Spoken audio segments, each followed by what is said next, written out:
అపరిచిత వ్యక్తులతో పరిచయం, స్నేహం ప్రమాదమని పదే పదే పోలీసులు హెచ్చరిస్తూనే ఉంటారు. మీ అందరికీ తెలుసు, ఈ నెల 11వ తేదీన విశాఖలో తీవ్ర సంచలనం రేకెత్తించినటువంటి ఆరిలోవలో కాపు లక్ష్మి అనే మహిళ హత్య కేసుకు సంబంధించి మిస్టరీ వీడింది. ఆ వ్యక్తిని పోలీసులు పట్టేసుకున్నారు. పీక పిసికి చంపేశాడు. అతని చేతుల్లోనే ఆవిడ చనిపోయిందని కూడా చెప్తున్నాడు.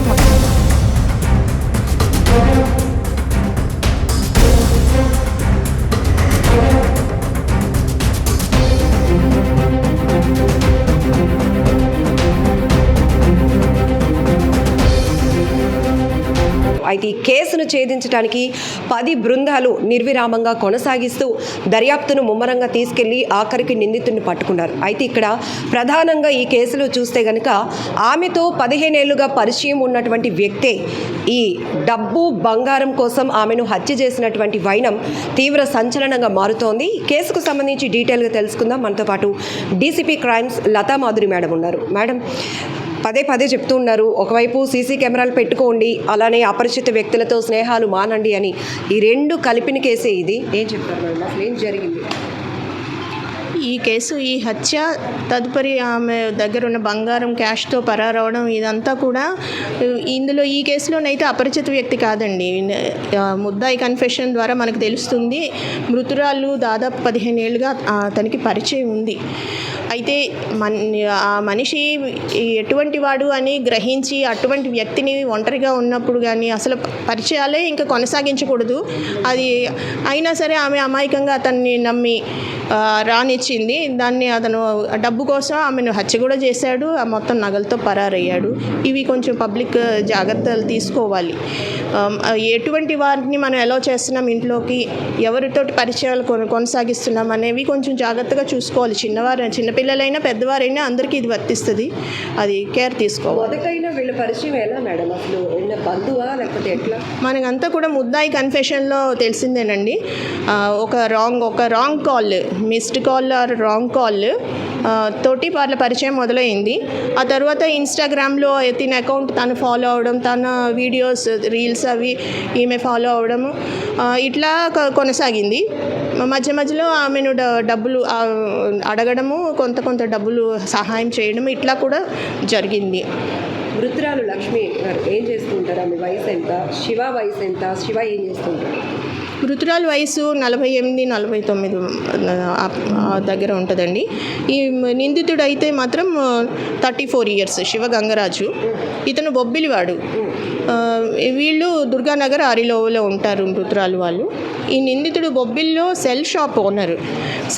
సెల్ ఫోన్స్ అమ్ముతాడు. అలాగే టాటూయింగ్ కూడా చేస్తుంటాడు. టాటూ శివ అని కూడా ఇతనికి పేరుంది. అలాగే చిన్న ఇంట్లో కుటీర పరిశ్రమలాగా కొన్ని ఎంబ్రాయిడరీ వర్క్స్ అది వాళ్ళ ఫ్యామిలీ మెంబర్స్ చేస్తారన్నది విషయం తెలుస్తుంది.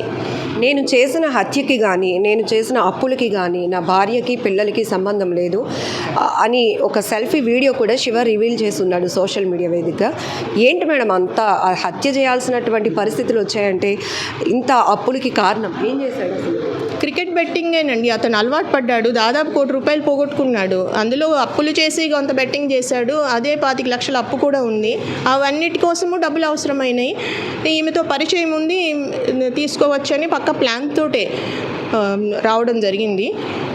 సో ఆ రకంగా అందులోని హత్య చేయాలని కూడా నిర్ణయించుకున్నాడు. ఏదో ఒకటి చేసి ఆమె దగ్గర ఉన్న డబ్బులతోటి తన అప్పులు తీర్చుకోవాలని నిర్ణయించుకొని రావడం జరిగింది. అందుకని ఎంతో ప్రికాషన్స్ తీసుకొని ఇతను మృతురాలు ఇంటికి రావడం జరిగింది. అలాగే అంతే ప్రికాషన్స్తో తను కన్సీల్ చేసుకుంటూ ఎన్నో ఆటోలు మారుకుంటూ తను హత్య చేసిన తర్వాత మనకి అదంతా కూడా సీసీ ఫుటేజెస్ ట్రాకింగ్లోని మనకంతా దొరికింది.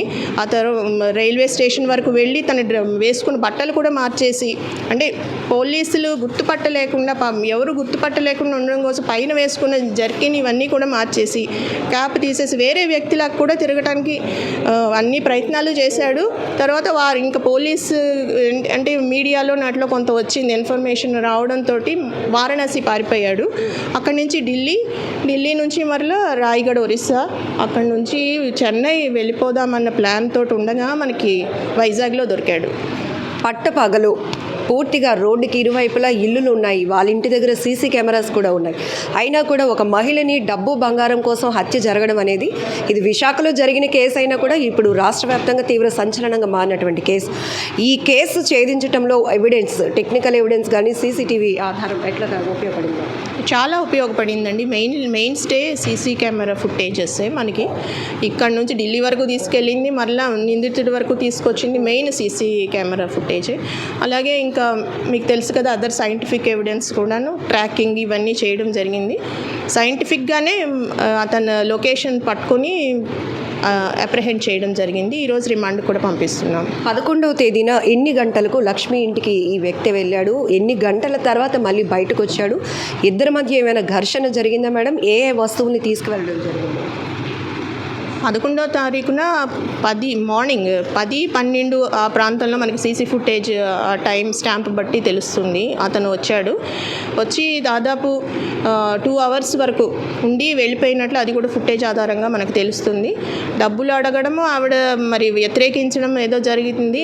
దాంతో ఇతను ఆమె మెడని స్ట్రాంగులేట్ చేసేసాడు, పీక పిసికి చంపేశాడు. అతని చేతుల్లోనే ఆవిడ చనిపోయిందని కూడా చెప్తున్నాడు. మొత్తం డీటెయిల్గా చెప్పాడు. ఆమె నా బెడ్ మీదే ఎవరికి అనుమానం రాకుండా అలా పడేసి వెళ్ళిపోయాడు.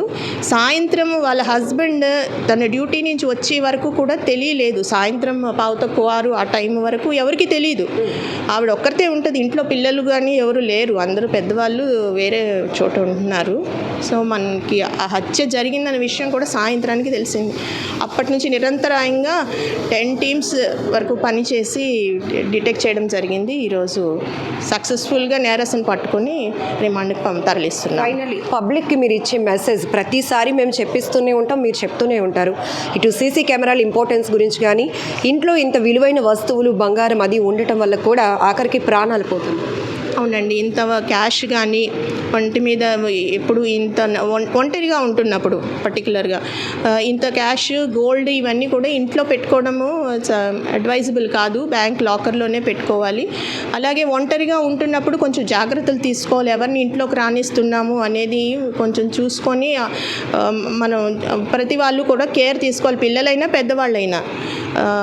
అలాగే సీసీ కెమెరా వల్లనే ఈ కేసు మనం ఛేదించడంలో చాలా క్రూషియల్ రోల్.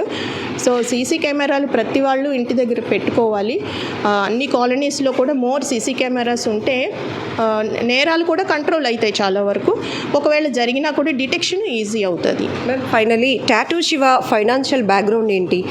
అంతే ₹1,00,00,000 వరకు తను అప్పుల పాలు అయ్యాడు అంటే అతను అసలు ఫైనాన్షియల్గా ఏంటి కెపాసిటీ? ఆ సెల్ షాప్ అదే మెయిన్ స్టే అండి. అతనికి సెల్ ఫోన్లు అమ్మే షాప్ ఉంది, టాటూస్ వేస్తుంటాడు.